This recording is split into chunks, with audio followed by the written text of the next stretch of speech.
도연이가 데려온 그 여자는 참 예뻤습니다. 하얀 피부에 큰 눈, 단정하게 빗어넘긴 머리카락까지 어느 하나 흠잡을 데 없었죠. 그날 새벽부터 시장에 나가 장을 봤습니다. 며느리 될 사람한테 맛있는 밥 한 끼 먹이고 싶어서였어요. 30년 넘게 시장 좌판에서 채소를 팔며 익힌 눈썰미로 가장 싱싱한 재료들만 골라 담았죠. 그런데 유리는 제가 내온 음식을 거의 먹지 않았습니다. 젓가락으로 이것저것 건드리기만 하더니 배가 별로 안 고프다고 했어요. 그때는 몰랐습니다. 그 아이의 눈빛 속에 숨어있던 차가운 계산을 말이죠. 식사 내내 우리 집 안을 훑어보았습니다. 낡은 장롱, 빛바랜 벽지, 오래된 식탁까지 하나하나 관찰하듯 바라보았죠. 저는 그게 그저 호기심인 줄로만 알았습니다. 밥을 먹고 나서 유리가 말했습니다. 어머님, 아버님, 이제 그 고된 일 좀 그만하시라고요. 자기가 두 분이 평생 모으신 돈으로 번듯한 카페를 차려서 노후를 책임지겠다고 했습니다. 그 말을 들은 남편은 크게 웃으며 며느리가 참 효심이 깊다고 칭찬했죠. 아들 도연이도 얼굴이 환해져서 저를 쳐다봤습니다. 엄마, 유리가 얼마나 착한지 알겠냐는 표정이었어요. 하지만 저는 그날 밤 잠을 이룰 수가 없었습니다. 유리의 말투 속에서 묘한 위화감을 느꼈거든요. 그 아이는 우리를 위해서가 아니라 우리가 가진 돈을 위해 그런 제안을 한 거였습니다. 천사 같은 얼굴 뒤에 숨겨진 탐욕과 허영심이 제 가슴을 짓눌렀죠. 그때 제가 단호하게 거절했어야 했습니다. 하지만 저는 그러지 못했어요. 아들의 행복한 얼굴과 남편의 기대 어린 눈빛을 외면할 수가 없었던 겁니다. 그날 이후로 제 삶은 조금씩 무너지기 시작했습니다. 유리는 점점 더 자주 우리 집을 찾아왔고 그때마다 카페 사업 이야기를 꺼냈죠. 초기 투자금이 얼마나 필요한지, 어느 동네가 좋은지, 어떤 인테리어가 유행인지 쉴 새 없이 떠들어댔습니다. 남편과 아들은 그 이야기에 완전히 빠져들었어요. 저만 혼자 불안한 마음을 안고 있었죠. 어느 날 저녁 유리가 진지한 표정으로 말했습니다. 어머님, 시장에서 채소 파시는 게 얼마나 힘드신지 안다고요. 자기가 카페를 차리면 어머님은 편하게 쉬실 수 있을 거라고 했습니다. 그 말을 들은 남편이 저를 설득하기 시작했어요.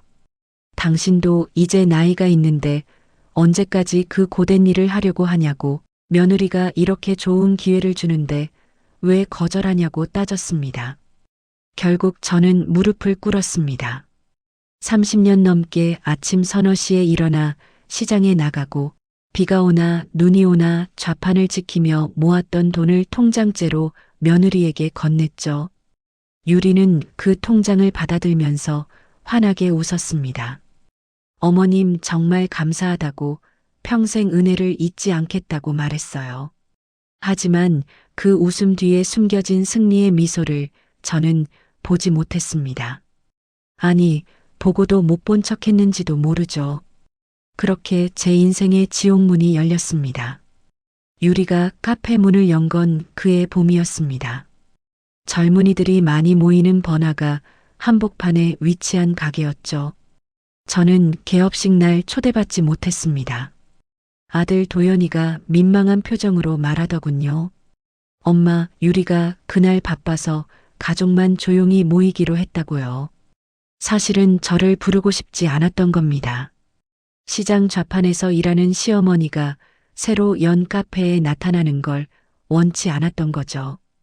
그 후로 유리는 제 전화를 피하기 시작했습니다. 며칠에 한 번씩 안부 전화를 걸어도 받지 않았어요. 문자를 보내면 한참 뒤에야 짧게 답장이 왔죠. 바쁘다는 말만 반복했습니다. 저는 며느리가 정말 카페 일이 바빠서 그런 줄로만 알았어요. 지금 생각하면 참 순진했던 것 같습니다. 어느 날 참다 못해 카페로 찾아갔습니다. 새로 생긴 간판이 눈부시게 빛나고 있었죠. 하얀색 외벽에 금색 글씨로 쓰인 가게 이름이 참 멋있어 보였습니다. 문을 열고 들어서자 은은한 음악과 함께 커피 향이 코끝을 스쳤어요. 카페 안은 깔끔하고 세련되었습니다. 젊은 손님들이 여기저기 앉아서 노트북을 두드리거나 수다를 떨고 있었죠. 그런데 유리가 저를 보더니 얼굴이 굳었습니다. 급히 다가와서는 제 팔을 잡고 구석진 곳으로 끌고 갔어요. 작은 목소리로 말하더군요. 어머니, 왜 갑자기 오셨냐고 미리 연락을 하셨어야 한다고 했습니다. 저는 며느리 얼굴이라도 보고 싶어서 왔다고 대답했죠. 그러자 유리가 저를 위아래로 훑어보았습니다. 그 눈빛이 아직도 잊히지 않아요. 유리가 말했습니다. 어머니, 다음부터는 오시기 전에 꼭 연락 주시라고요. 그리고 오실 때는 좀 더 깔끔하게 입고 오시면 좋겠다고 했습니다. 지금 입고 계신 옷에서 시장 냄새가 난다고 손님들이 불편해할 수 있다고 말하더군요. 그 순간 제 가슴이 철렁 내려앉았습니다. 며느리가 저를 부끄러워하고 있다는 걸 깨달았거든요. 집으로 돌아오는 길이 참 멀게 느껴졌습니다. 버스 안에서 제 옷을 내려다봤어요. 시장에서 입던 편한 바지에 오래된 점퍼였죠. 흙이 묻고 물이 튄 자국도 있었습니다. 하지만 이게 제 일상이었어요. 30년 넘게 이렇게 입고 시장을 오가며 생활했던 겁니다. 그런데 며느리는 그런 저를 창피해했습니다. 그날 밤 남편에게 이 이야기를 했습니다. 며느리가 나를 부끄러워한다고 시장 냄새가 난다며 카페에 오지 말라는 식으로 말했다고 털어놨죠. 그런데 남편의 반응이 뜻밖이었습니다. 당신도 이제 나이가 있는데 좀 단정하게 입고 다니면 어떻겠냐고 했어요. 며느리 말이 틀린 게 아니라고, 카페는 깔끔해야 하는 곳인데 당신이 그렇게 입고 가면 손님들이 이상하게 볼 수 있다고 말했습니다. 저는 그 말을 듣고 할 말을 잃었습니다. 평생을 함께 산 남편마저 제 편이 아니었던 거죠. 오히려 며느리 편을 들며 저를 탓했습니다. 그날 밤 저는 혼자 이불을 뒤집어 쓰고 울었어요. 내가 뭘 잘못한 걸까 하는 생각뿐이었습니다.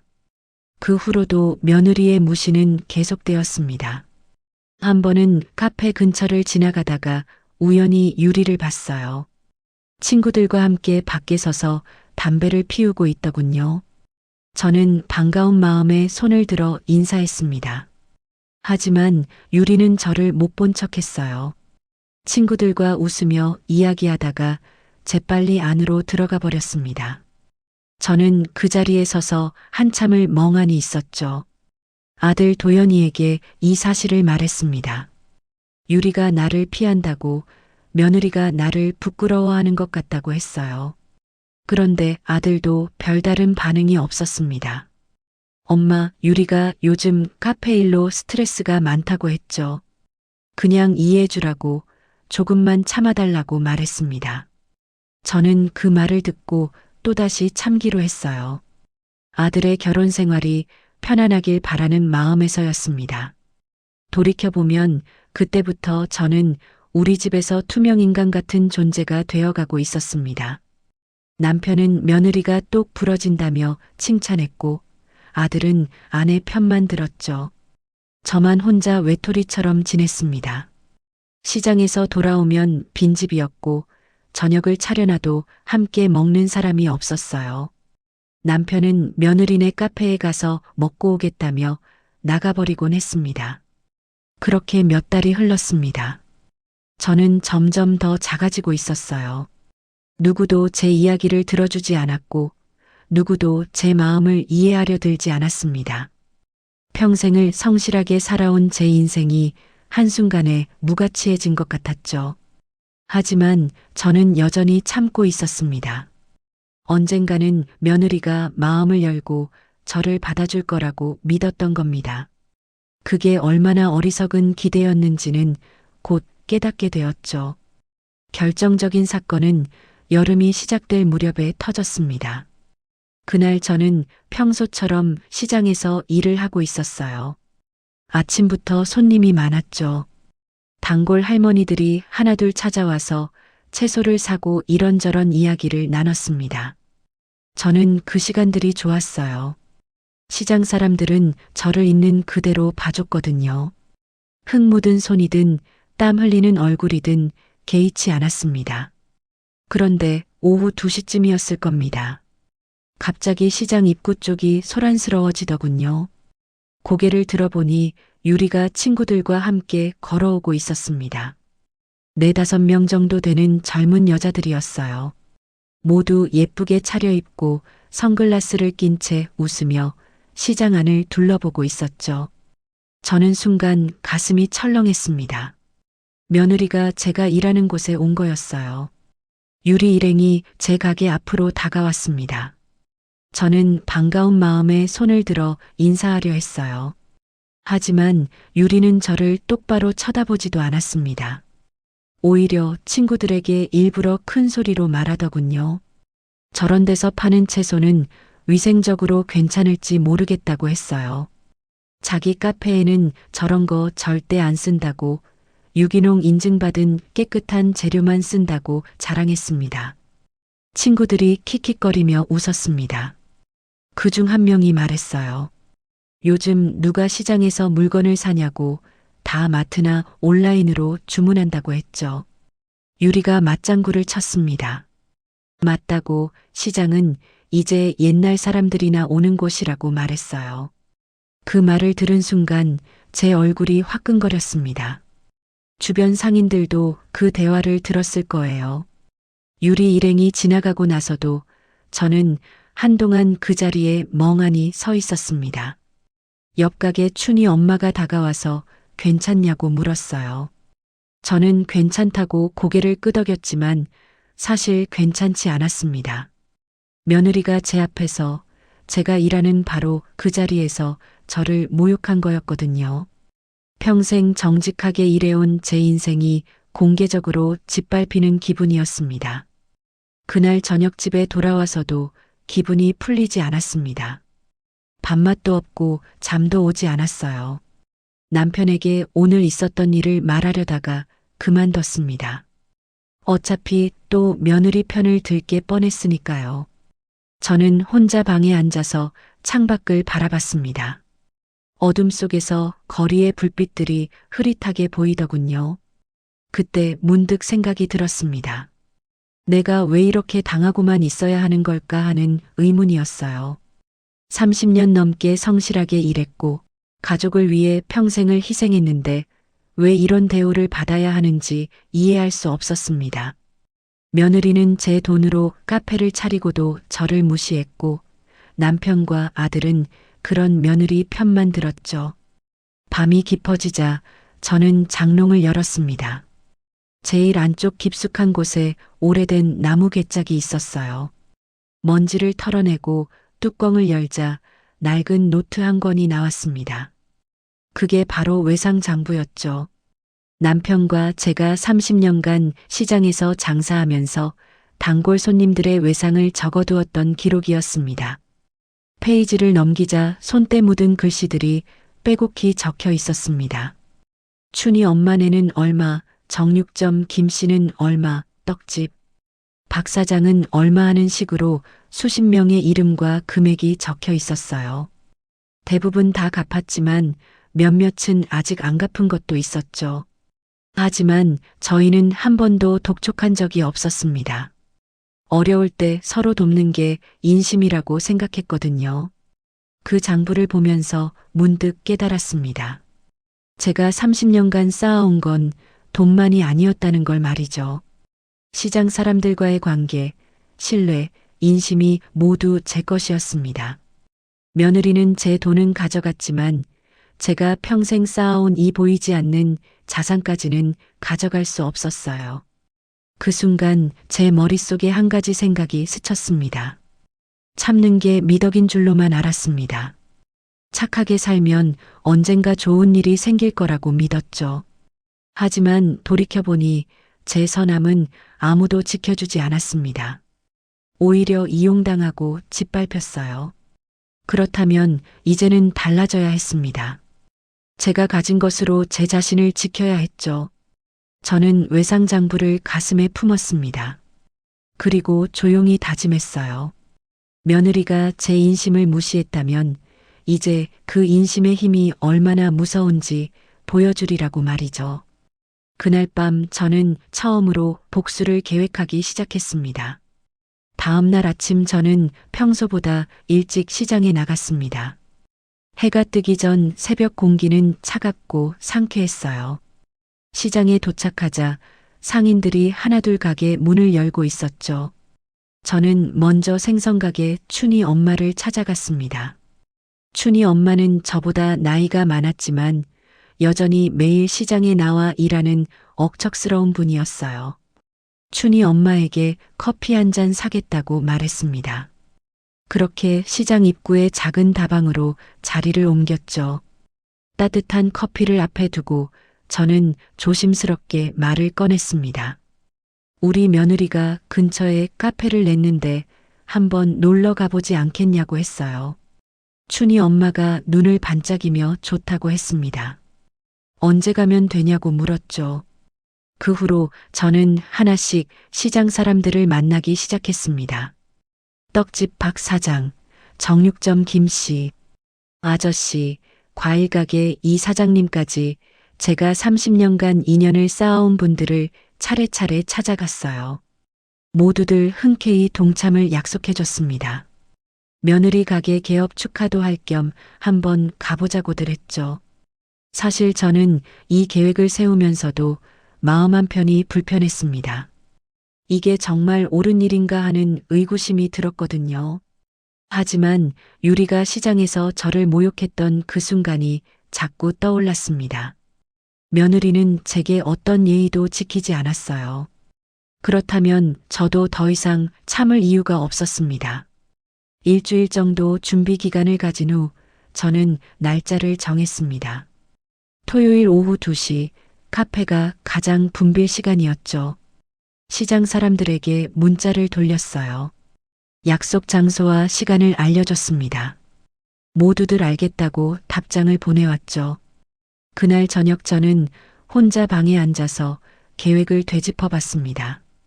그런데 그때 남편이 방문을 열고 들어왔습니다.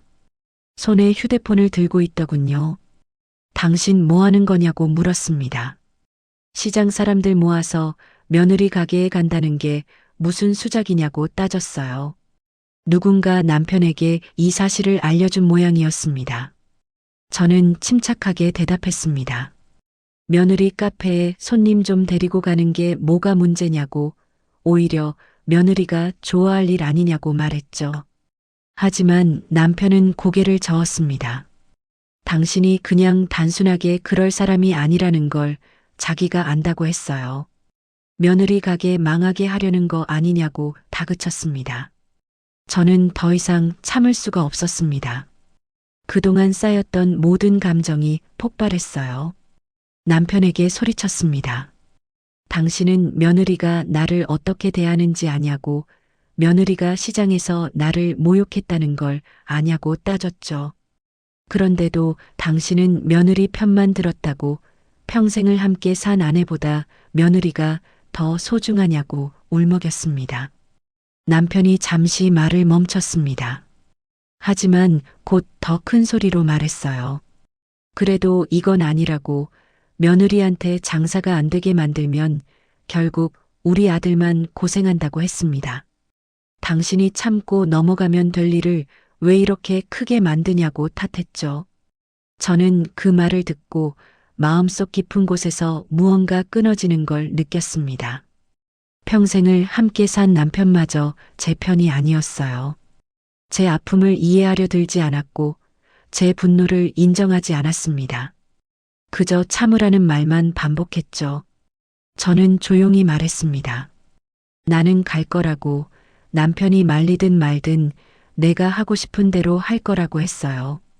남편이 화를 내며 그럼 당신 혼자 해보라고 소리쳤습니다. 자기는 그날 집에 없을 거라고, 당신이 무슨 짓을 하든 상관하지 않겠다고 말했죠. 그리고는 방문을 쾅 닫고 나가버렸습니다. 혼자 남은 방 안에서 저는 한참을 앉아 있었습니다. 창밖으로 밤거리가 보였어요. 불빛들이 반짝이고 사람들이 오가는 평범한 풍경이었습니다. 하지만 제 마음속은 평범하지 않았어요. 외롭고 쓸쓸했지만 동시에 결연했습니다. 지금 생각하면 그날 밤이 제 인생의 전환점이었던 것 같습니다. 더 이상 참지 않기로 결심한 순간이었죠. 남편도 아들도 며느리도 제 편이 아니었습니다. 그렇다면 저 자신이 제 편이 되어야 했어요. 제가 가진 것으로 제 자신을 지켜내야 했습니다. 약속한 토요일이 다가왔습니다. 저는 아침 일찍 일어나서 단정하게 옷을 차려입었어요. 오랜만에 예쁜 옷을 꺼내 입고 머리도 빗었습니다. 거울을 보니 낯선 제 모습이 보이더군요. 그날 저는 더 이상 참는 사람이 아니었습니다. 복수하는 사람이었죠. 토요일 오후 1시 저는 시장 입구에 도착했습니다. 약속보다 1시간 일찍 나온 거였어요. 긴장이 되어서 집에 가만히 있을 수가 없었거든요. 시장 앞 벤치에 앉아서 사람들이 오기를 기다렸습니다. 손이 떨렸죠. 지금이라도 그만둘까 하는 생각이 스쳤어요. 하지만 곧 춘희 엄마가 나타났습니다. 멀리서부터 손을 흔들며 다가오더군요. 영자야, 벌써 왔냐고 물으며 환하게 웃었어요. 이어서 정육점 김씨 아저씨, 떡집 박 사장, 과일가게 이 사장님까지 하나둘 모여들었습니다. 금세 20명이 넘는 사람들이 모였죠. 모두들 왁자지껄하게 이야기를 나눴습니다. 오늘 며느리 카페 가는 거 맞냐고, 커피 맛있다며 사 먹어야 한다고들 했어요. 저는 그 모습을 보며 마음이 뭉클했습니다. 이 사람들은 제 편이었어요. 30년간 함께 일하며 쌓아온 인연이 이렇게 빛을 발하는 순간이었죠. 우리는 함께 며느리 카페로 향했습니다. 20명이 넘는 사람들이 줄지어 걸어가니 꽤 장관이었어요. 지나가는 사람들이 고개를 돌려 쳐다봤습니다. 저는 그 행렬의 맨 앞에서 걸어갔죠. 가슴이 두근거렸지만 발걸음은 흔들리지 않았습니다. 10분쯤 걸어서 카페 앞에 도착했습니다. 하얀 외벽이 햇빛에 반짝이고 있었어요. 유리창 너머로 안이 보였습니다. 젊은 손님들이 커피를 마시며 담소를 나누고 있었죠. 세련되고 조용한 분위기였습니다. 저는 잠시 멈춰서서 심호흡을 했어요. 춘희 엄마가 제 팔을 톡톡 두드렸습니다. 영자야, 들어가자고 재촉했죠. 저는 고개를 끄덕이고 문을 열었습니다. 카페 문이 열리며 경쾌한 종소리가 울렸어요. 그 순간 안에 있던 사람들의 시선이 일제히 저희를 향했습니다. 유리가 카운터 뒤에서 놀란 표정으로 저희를 쳐다봤습니다. 입이 반쯤 벌어진 채 굳어 있더군요. 저는 며느리를 향해 걸어가며 조용히 말했습니다. 유리야, 어머니가 친구들 데리고 왔다고 커피 좀 대접해 주렴이라고 했어요. 목소리는 차분했지만 눈빛은 차가웠습니다. 시장 사람들이 우르르 안으로 들어왔습니다. 조용하던 카페가 순식간에 시끌벅적해졌어요. 춘희 엄마는 큰 소리로 아가씨 여기 메뉴판 좀 보자고 외쳤고 김씨 아저씨는 의자를 끌어당기며 앉았습니다. 카페 안의 젊은 손님들이 당황한 표정으로 서로를 쳐다봤죠. 유리가 급히 저에게 다가왔습니다. 작은 목소리로 어머니 이게 무슨 짓이냐고 물었어요. 왜 갑자기 이렇게 많은 사람을 데리고 왔냐고 따졌습니다. 저는 천천히 대답했습니다. 며느리 카페 개업한 지 꽤 됐는데 축하도 못 해줘서 이제라도 왔다고 우리 단골 손님들 모두 며느리 카페가 궁금해하더라고 말했죠. 춘희 엄마가 카운터로 다가가서 메뉴판을 뒤적였습니다. 아이고, 커피가 참 비싸네. 근데 이 가격에 계란이라도 하나 서비스로 나오는 거 아니냐고 물었어요. 유리의 얼굴이 하얗게 질렸습니다. 손님들께 서비스는 없다고 메뉴판에 있는 대로만 주문하시면 된다고 말했죠. 정육점 김씨 아저씨가 케이크 진열대 앞에 섰습니다. 이거 하나 먹어봐도 되냐고 물으며 집게로 케이크 한 조각을 집어들었어요. 유리가 급히 말했습니다. 손님, 그건 주문하셔야 먹을 수 있다고 했죠. 하지만 김씨 아저씨는 이미 한입 베어 물었습니다. 그리고는 에잉 이게 뭔 맛이야. 우리 시장 꽈배기보다 못하네 하고 중얼거렸어요. 카페 안은 점점 더 혼란스러워졌습니다. 시장 사람들은 여기저기 돌아다니며 시끄럽게 떠들었고 원래 있던 젊은 손님들은 불편한 표정으로 자리를 뜨기 시작했어요. 한 손님은 카운터로 가서 환불을 요구하기도 했습니다. 분위기가 너무 시끄러워서 있을 수가 없다고 했죠. 저는 한쪽 구석에 조용히 앉아서 그 모든 장면을 지켜봤습니다. 유리가 손님들을 진정시키려 애쓰는 모습이 보였어요. 하지만 상황은 통제 불가능해졌습니다. 시장 사람들은 계속해서 이것저것 물어보고 요구했고 유리는 점점 더 지쳐가고 있었죠. 돌이켜보면 그 순간이 제 복수의 정점이었던 것 같습니다. 며느리가 제 인심을 무시했던 대가를 톡톡히 치르고 있었어요. 세련되고 조용하게 유지하려던 카페가 시장 바닥처럼 변해버린 겁니다. 참았던 세월이 이렇게 칼이 되어 돌아왔습니다. 1시간쯤 지났을까요? 카페 안은 완전히 난장판이 되어 있었습니다. 젊은 손님들은 거의 다 떠났고 시장 사람들만 가득 차 있었어요. 춘희 엄마와 박 사장은 한쪽 테이블에 앉아서 도란도란 이야기를 나누고 있었고 김씨 아저씨는 여전히 케이크 진열대 앞에서 이것저것 평가하고 있었습니다. 유리가 저에게 다가왔습니다. 얼굴이 창백했고 눈가가 붉게 충혈되어 있었어요. 어머니, 이제 그만 가시라고 말했습니다. 제발 사람들 좀 데리고 가달라고 애원했죠. 저는 며느리의 그런 모습을 보며 마음 한구석이 아팠습니다. 하지만 동시에 이게 당연한 대가라는 생각도 들었어요. 저는 천천히 일어섰습니다. 그리고 카페 안을 둘러봤어요. 시장 사람들이 여전히 왁자지껄하게 떠들고 있었습니다. 저는 유리를 똑바로 쳐다보며 말했습니다. 내가 무시한 내 인심이 내 가게의 운명을 결정할 것이라고, 이건 시작일 뿐이라고 했죠. 참은 세월이 칼이 됐다고 덧붙였습니다. 유리가 입술을 깨물었습니다. 눈에 눈물이 고였지만 흘리지는 않았어요. 제 말을 듣고도 아무 대답을 하지 않았습니다. 저는 시장 사람들을 향해 이제 갈 시간이라고 말했죠. 모두들 아쉬워하면서도 자리에서 일어났습니다. 우리는 카페 문을 나섰습니다. 뒤돌아보니 유리가 카운터에 기대서서 고개를 숙이고 있었어요. 어깨가 미세하게 떨리는 게 보였습니다.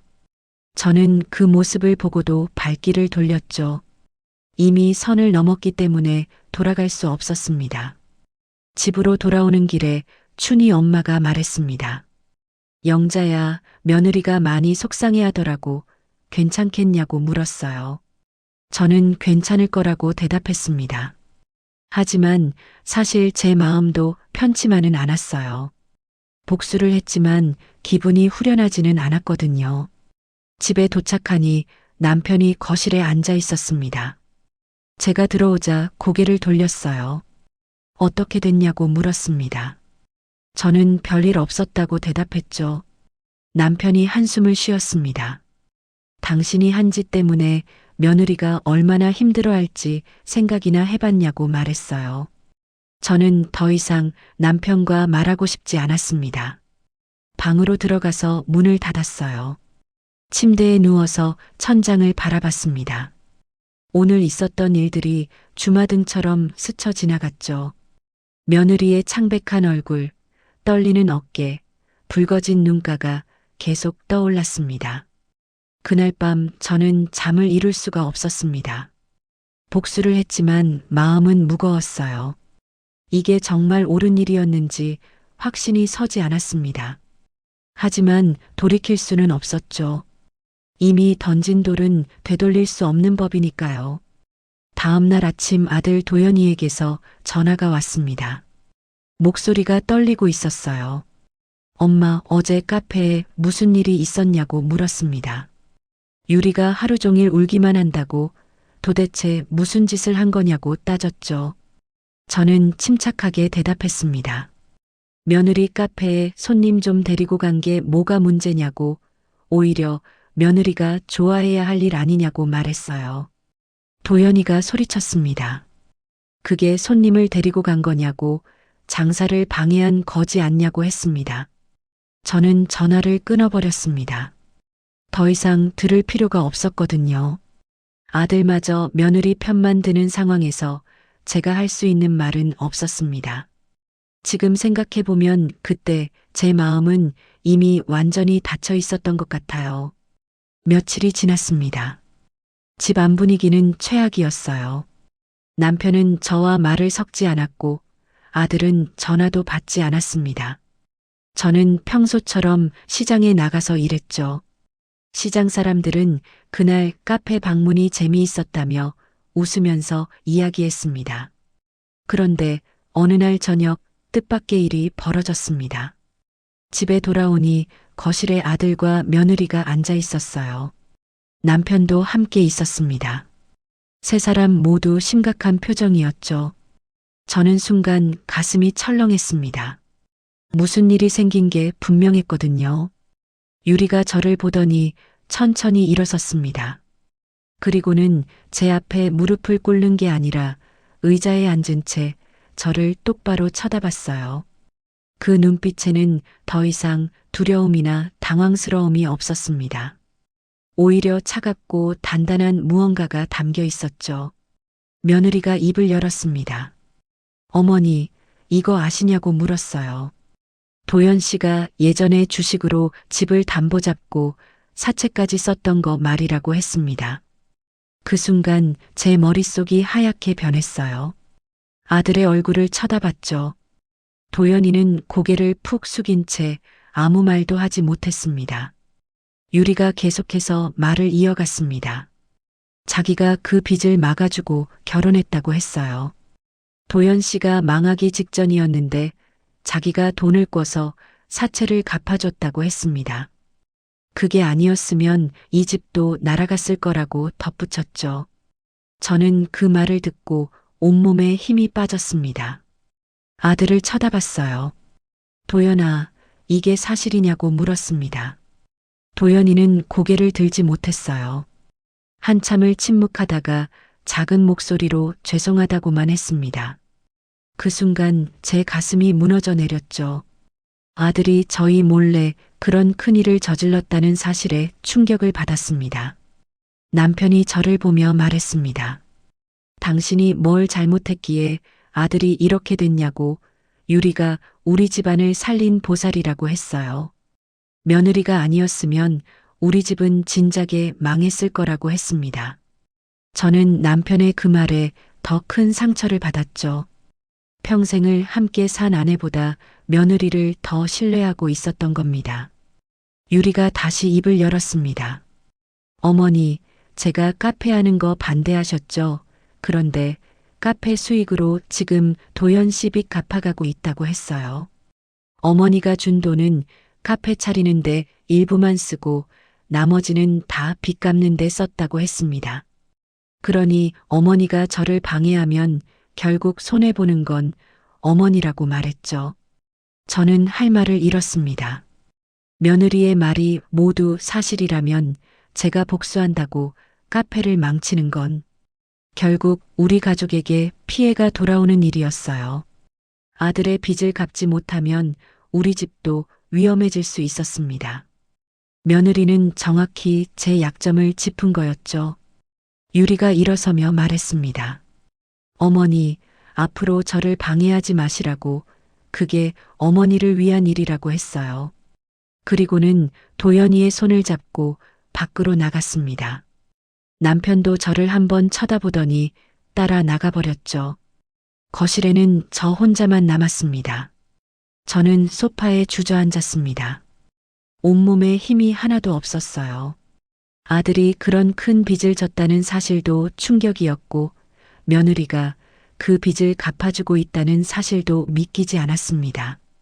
그동안 제가 며느리를 미워하고 복수했던 게 무의미하게 느껴졌죠. 그날 밤 저는 혼자 방에 앉아서 울었습니다. 평생 성실하게 살아왔는데 왜 이런 일이 생기는지 이해할 수가 없었어요. 아들은 저희 몰래 큰 빚을 졌고 며느리는 그 빚을 갚느라 카페를 운영하고 있었으며 남편은 며느리 편만 들었습니다. 저는 완전히 고립되어 있었죠. 며칠 동안 저는 무기력하게 지냈습니다. 시장에 나가서도 일이 손에 잡히지 않았어요. 춘희 엄마가 걱정스러운 얼굴로 괜찮냐고 물었지만 괜찮다고 거짓말했습니다. 사실 제 마음은 산산조각 나 있었거든요. 어느 날 저녁 남편이 조심스럽게 말을 꺼냈습니다. 이제 그만 며느리를 용서하라고 유리도 어쩔 수 없이 그렇게 행동한 거라고 했어요. 우리 아들 빚 갚으려고 애쓰는 건데 너무 몰아붙이지 말라고 했습니다. 저는 그 말을 듣고 허탈하게 웃었죠. 결국 모든 게 제 잘못이라는 거였습니다. 그때가 제일 힘든 시기였던 것 같습니다. 복수를 했지만 오히려 제가 궁지에 몰렸어요. 며느리는 제 약점을 정확히 알고 있었고 그걸 이용해서 저를 통제하려 했습니다. 남편과 아들은 며느리 편에 서서 저를 설득했죠. 하지만 저는 그냥 무릎 꿇을 수가 없었습니다. 제가 잘못한 게 없었거든요. 평생 성실하게 일하고 가족을 위해 희생했는데 왜 제가 굽신거려야 하는지 이해할 수 없었어요. 며느리가 아들 빚을 갚고 있다 해도 그게 저를 무시하고 모욕할 이유는 되지 않았습니다. 며칠을 고민한 끝에 저는 결심했습니다. 이대로 당하고만 있을 순 없다고 다른 방법을 찾아야 한다고 생각했죠. 며느리가 제 인심을 이용해서 저를 협박했다면 저도 며느리의 약점을 찾아야 했습니다. 그래야 제 자신을 지킬 수 있었어요. 저는 다시 시장 사람들을 만나기 시작했습니다. 하지만 이번에는 카페에 가자고 하지 않았어요. 대신 며느리 카페에 대한 정보를 수집하기 시작했죠. 어떤 재료를 쓰는지, 어디서 물건을 사오는지, 가격은 어떤지 하나하나 알아봤습니다. 춘희 엄마가 말했습니다. 그 카페 채소가 유기농이라고 하던데 정말 유기농인지 모르겠다고 했어요. 가격은 비싼데 품질이 그렇게 좋아 보이진 않더라고 말했죠. 저는 그 말을 듣고 무언가 걸린다는 느낌이 들었습니다. 혹시 며느리가 재료에 대해 거짓말을 하고 있는 건 아닐까 하는 의심이 들었어요. 다음 날 저는 일찍 시장에 나갔습니다. 그리고 채소 도매상들을 하나씩 찾아다니기 시작했죠. 혹시 며느리 카페에 물건을 납품하는 곳이 있는지 알아보려고 했어요. 몇 군데를 돌아다녔지만 아무도 모른다고 했습니다. 저는 포기하지 않고 계속 찾아다녔죠. 오후쯤 되어서 한 도매상 아저씨가 기억난다고 말했습니다. 그 카페 이름이 적힌 납품 전표를 본 적이 있다고 했어요. 하지만 자기네는 직접 거래하지 않고 중간 유통업체를 통한다고 했습니다. 저는 그 유통업체 이름을 물어봤죠. 아저씨가 명함을 한 장 건네줬습니다. 그 명함을 들고 저는 유통업체를 찾아갔습니다. 작은 사무실이었어요.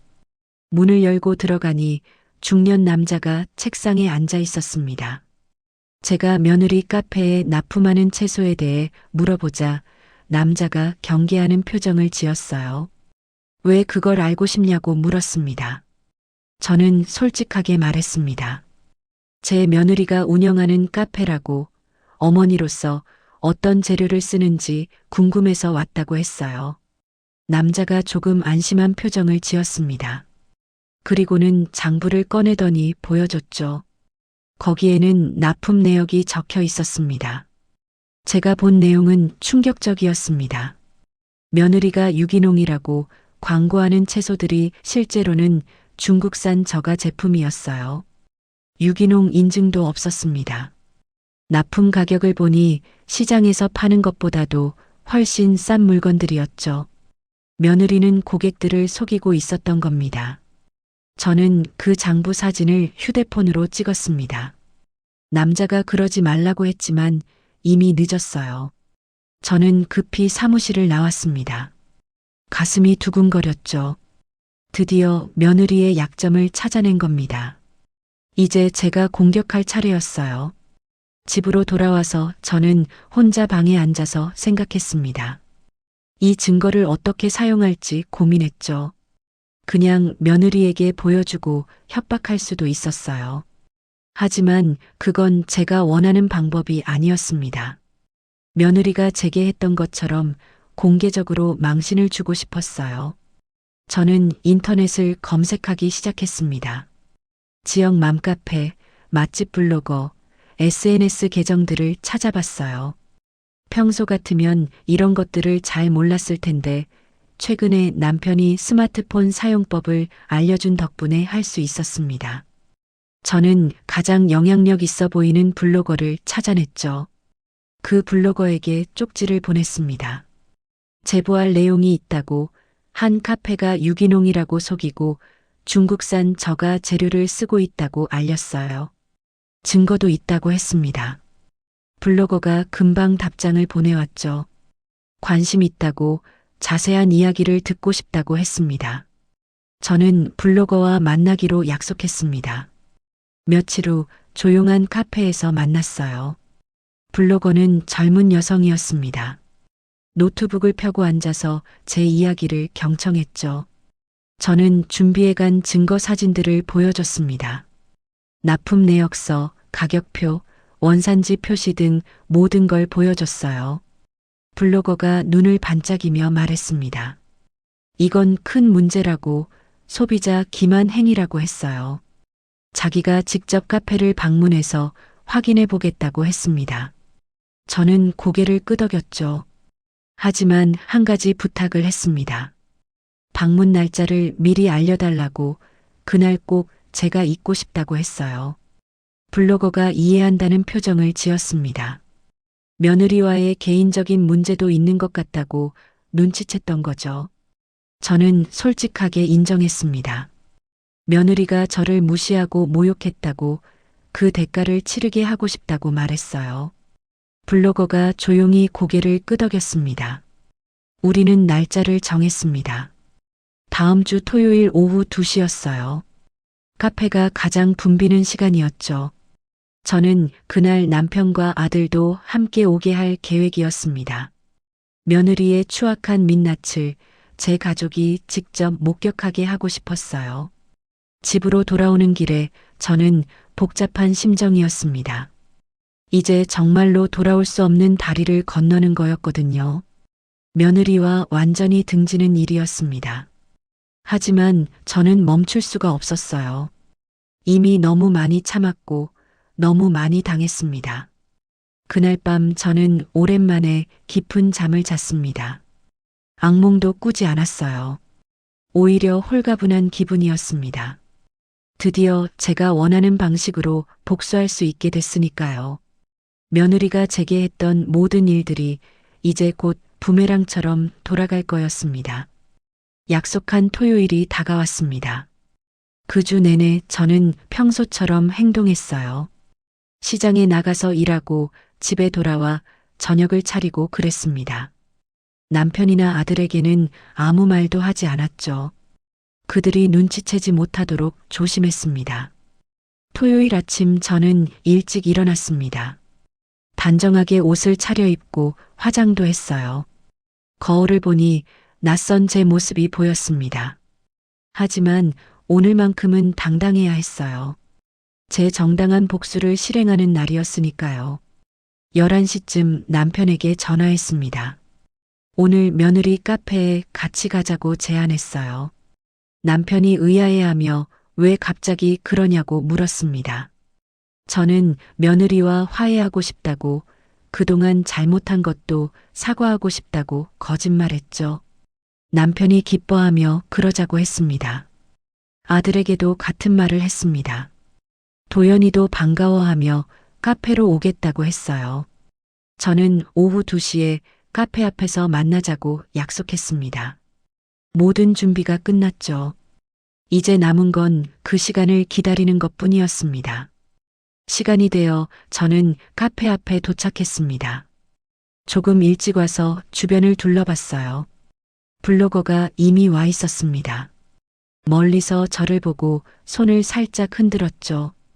저도 고개를 끄덕이며 인사했습니다.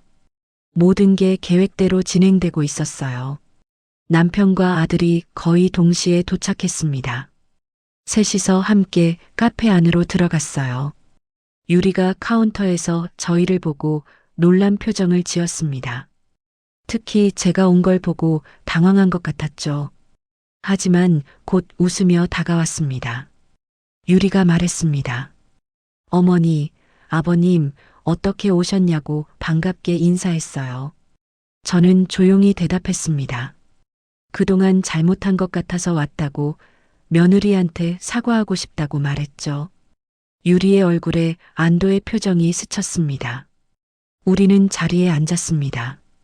유리가 직접 커피를 만들어 가져왔어요. 남편이 며느리를 칭찬했습니다. 카페가 잘 되는 것 같다고, 유리가 정말 대단하다고 했죠. 아들도 맞장구를 쳤습니다. 저는 조용히 커피를 마시며 시간이 흐르기를 기다렸어요. 정확히 2시 10분이었습니다. 카페 문이 열리며 블로거가 들어왔어요. 손에 카메라를 들고 있었습니다. 유리가 새 손님이 온 줄 알고 인사하려 다가갔죠. 하지만 블로거가 갑자기 유리에게 질문을 던졌습니다. 여기 유기농 채소를 쓴다고 광고하는데 정말 유기농이 맞냐고 물었어요. 유리가 당연하다고 대답했습니다. 블로거가 증거를 요구했죠. 그러자 유리의 얼굴이 굳어지기 시작했습니다. 주변 손님들도 무슨 일인가 싶어 쳐다봤어요. 블로거가 카메라를 켜고 촬영을 시작했습니다. 그리고는 가방에서 서류를 꺼냈어요. 제가 제공한 납품 내역서였습니다. 블로거가 큰 소리로 읽기 시작했죠. 이 카페가 중국산 저가 채소를 유기농이라고 속여 팔고 있다고, 소비자 기만 행위라고 말했습니다. 카페 안이 술렁이기 시작했습니다. 손님들이 웅성거렸어요. 유리의 얼굴이 새하얗게 질렸습니다. 아니라고, 오해라고 말했지만 목소리가 떨렸죠. 블로거는 멈추지 않고 계속 증거를 제시했습니다. 남편과 아들이 충격을 받은 표정으로 며느리를 쳐다봤습니다. 유리야, 이게 무슨 일이냐고 물었어요. 유리는 대답하지 못했습니다. 그저 고개를 떨구고 서 있을 뿐이었죠. 손님들이 하나둘 자리에서 일어나기 시작했습니다. 한 손님이 카운터로 다가와서 환불을 요구했습니다. 사기 카페에서 먹을 수 없다고 소리쳤어요. 다른 손님들도 따라서 환불을 요구했습니다. 카페 안은 순식간에 아수라장이 됐죠. 유리는 어쩔 줄 몰라 하며 손님들을 진정시키려 애썼습니다. 블로거가 계속 촬영하고 있었습니다. 이 모든 장면을 영상에 담고 있었어요. 저는 한쪽 구석에 조용히 앉아서 그 광경을 지켜봤습니다. 남편과 아들이 저를 쳐다봤죠. 엄마, 이게 무슨 일이냐고 물었습니다. 저는 천천히 일어섰습니다. 그리고 며느리를 똑바로 쳐다보며 말했어요. 선한 사람이 한번 돌아서면 얼마나 무서운지 이제 알겠냐고, 내가 나를 무시한 대가가 이거라고 했습니다. 유리가 저를 보며 눈물을 흘렸지만 저는 외면했죠. 그날 이후로 일주일 동안 며느리 카페는 난리가 났습니다. 블로거가 올린 영상이 인터넷에서 빠르게 퍼졌어요. 수많은 사람들이 댓글을 달며 비난했습니다. 사기 카페, 양심 없는 사장이라는 말들이 쏟아졌죠. 유리는 해명문을 올렸지만 아무도 믿지 않았습니다. 밤새도록 악플이 달렸고 카페 앞에는 항의하는 손님들이 몰려왔다고 들었어요. 손님들이 떠나갔습니다. 카페는 텅텅 비었어요. 남은 손님들마저 환불을 요구하며 소송을 걸겠다고 협박했습니다. 유리는 감당할 수 없었죠.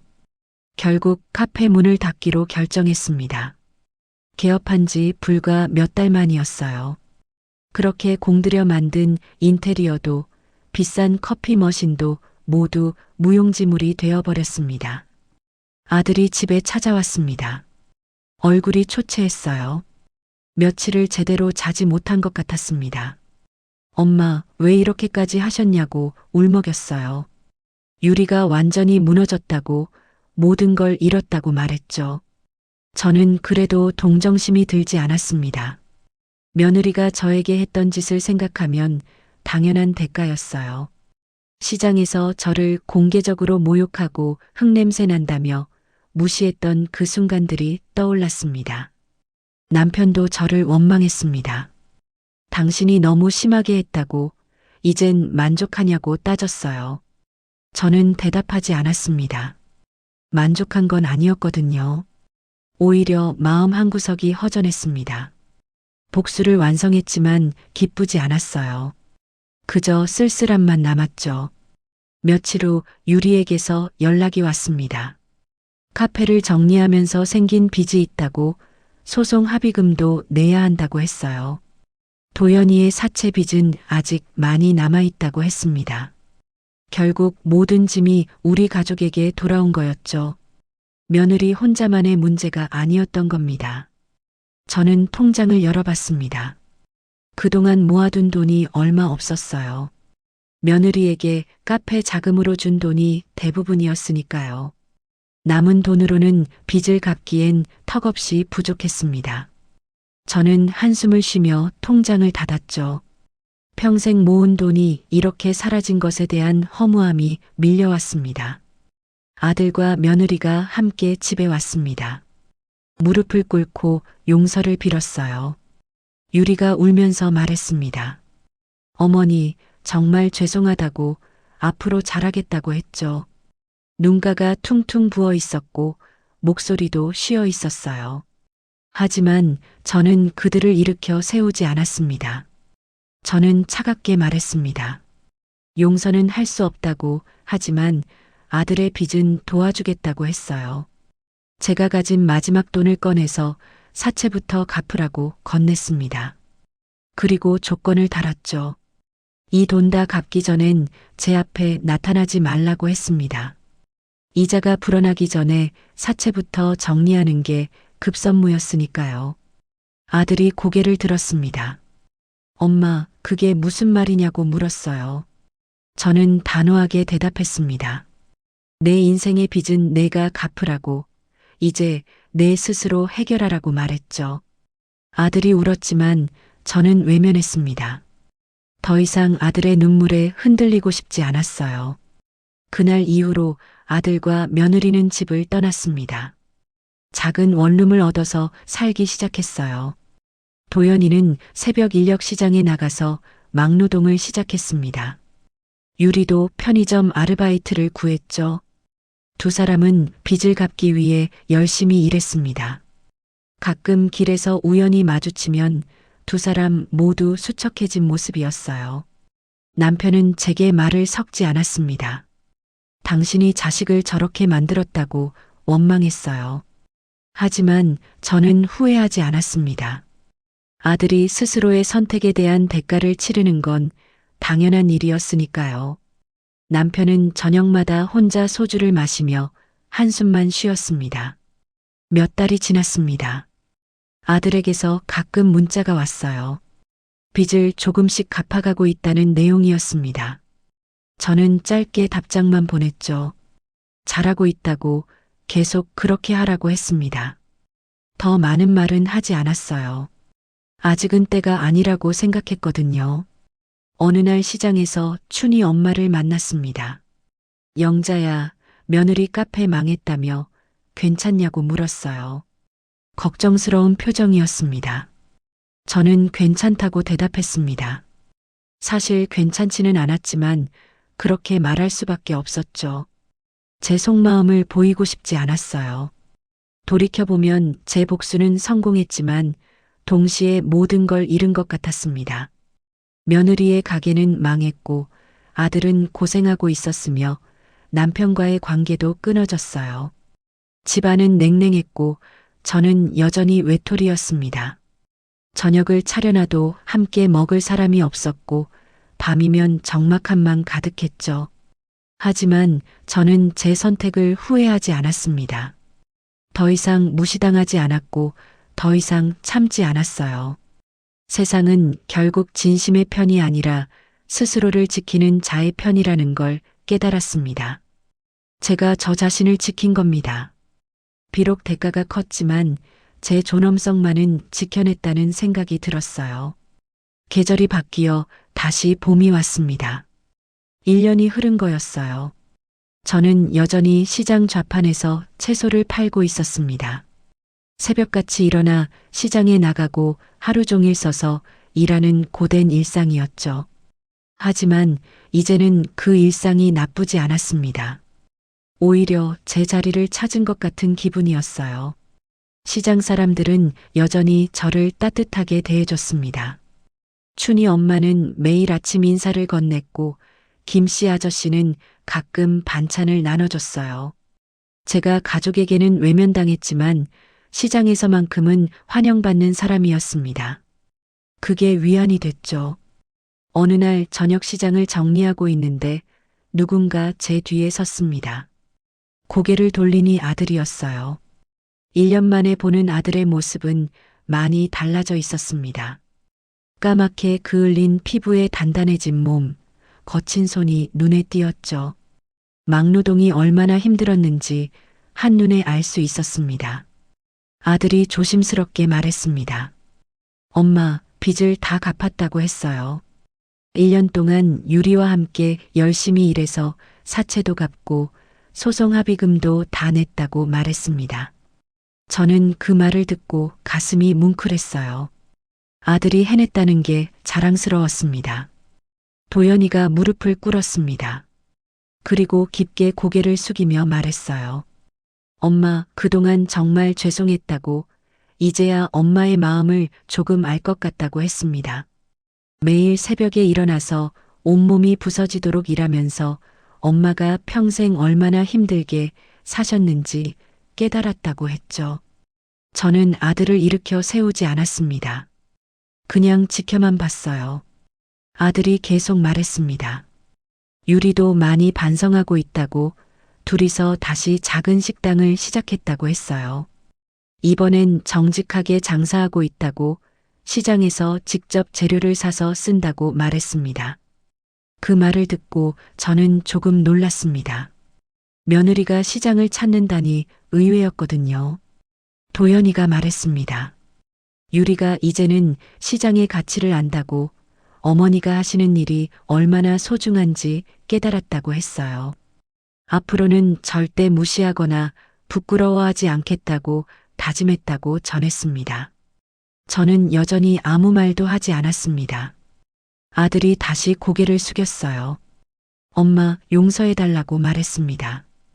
당장은 아니어도 괜찮으니 언젠가 다시 가족이 될 수 있으면 좋겠다고 했죠.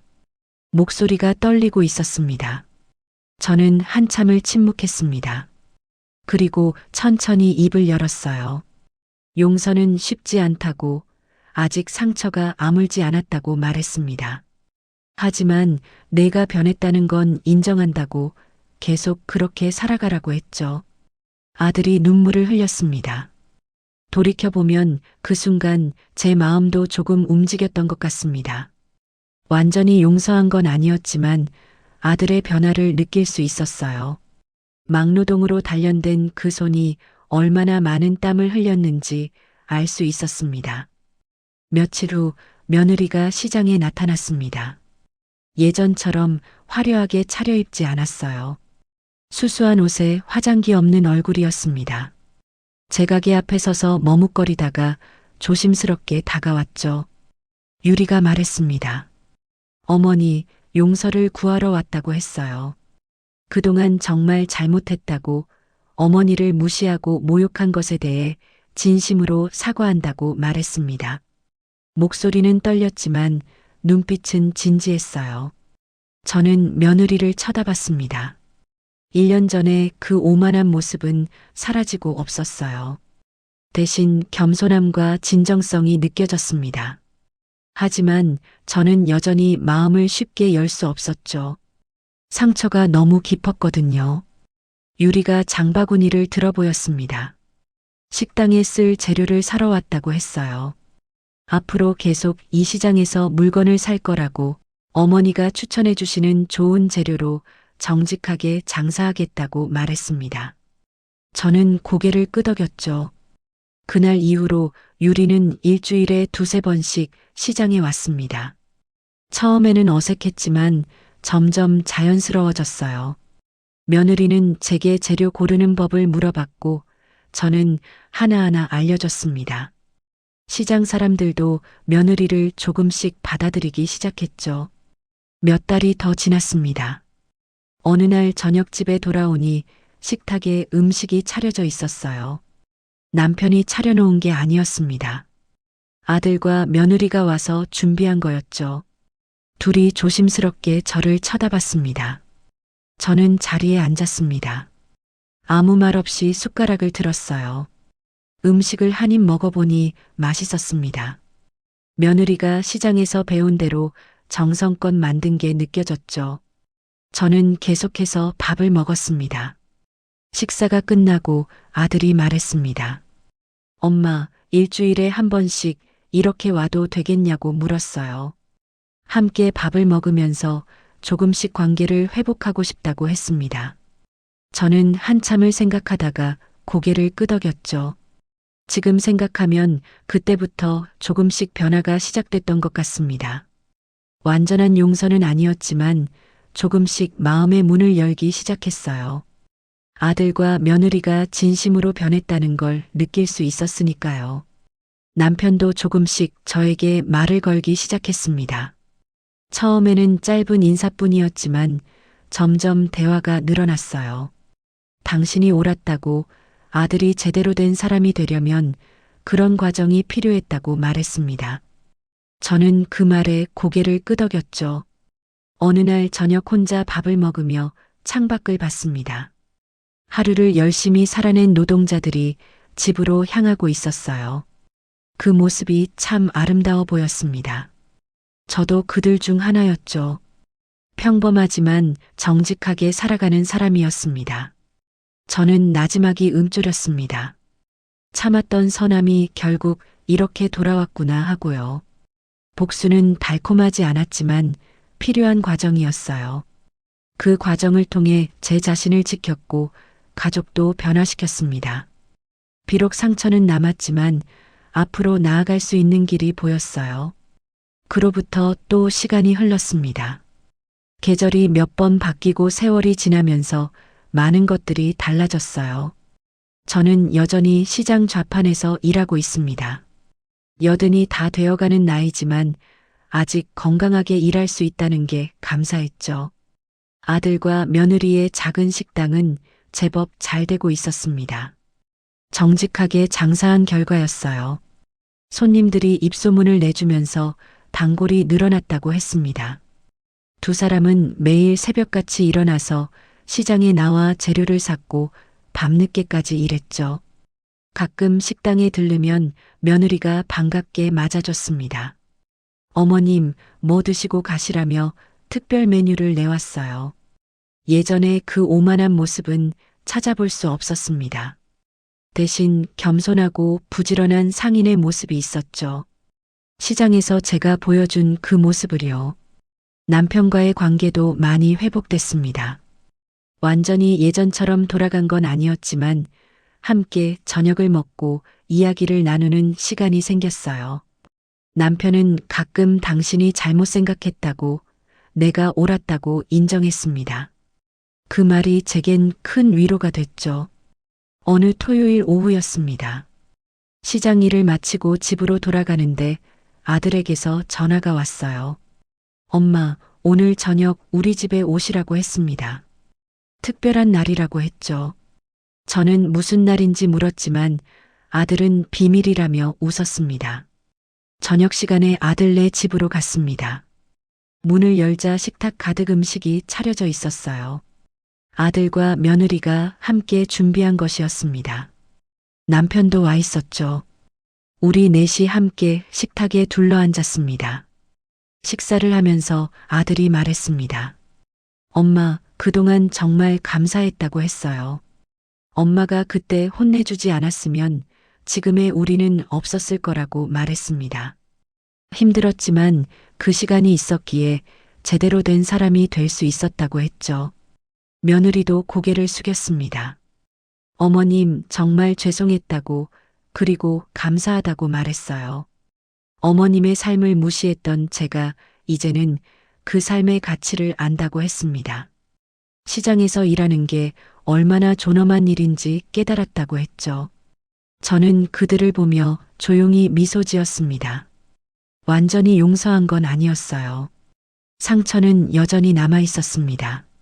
하지만 그들이 변했다는 건 분명했죠. 그걸로 충분했습니다. 그날 밤 집으로 돌아와 혼자 방에 앉았습니다. 창밖을 보니 달빛이 환했어요. 저는 지난 시간들을 되돌아봤습니다. 참았던 세월, 터진 분노, 치열했던 복수, 그리고 남은 상처와 조금씩 회복되는 관계들까지 모든 게 주마등처럼 스쳐갔습니다. 돌이켜보면 제 선택이 옳았는지는 여전히 확신할 수 없습니다. 복수는 달콤하지 않았고 그 과정에서 많은 것을 잃었어요. 하지만 한 가지는 확실했습니다. 제가 저 자신을 지켰다는 것, 그리고 그 과정에서 가족도 변화시켰다는 것이었죠. 저는 여전히 매일 새벽 시장에 나갑니다. 고된 일상이지만 이제는 나쁘지 않아요. 시장 사람들과 인사를 나누고 단골 손님들과 농담을 주고받는 그 시간들이 소중합니다. 누군가는 제 일을 하찮게 볼지 모르지만 저는 자랑스럽게 생각해요. 가끔 시장에서 며느리를 만납니다. 장바구니를 들고 채소를 고르는 유리의 모습은 이제 자연스러워 보여요. 제게 인사하고 조언을 구하는 그 모습이 예전에 오만했던 모습과는 너무 달라서 때때로 놀랍기도 합니다. 언젠가 완전히 용서할 수 있을까요? 잘 모르겠습니다. 상처는 깊고 기억은 생생하니까요. 하지만 조금씩 나아가고 있다는 건 분명해요. 그걸로 충분하다고 생각합니다. 저는 나지막이 혼잣말을 했습니다. 참았던 선함이 결국 이렇게 돌아왔구나 하고요. 복수의 끝에 남은 건 허무함이 아니라 조금씩 회복되는 관계와 지켜낸 존엄이었습니다. 비록 완벽하지 않지만 그게 인생이라는 걸 이제는 알아요. 창밖으로 새벽이 밝아오고 있었습니다. 또 하루가 시작되는 거였죠. 저는 자리에서 일어나 시장에 갈 준비를 했습니다. 오늘도 제자리에서 정직하게 일할 것입니다. 그게 제가 선택한 삶이고 제가 지킬 존엄이니까요.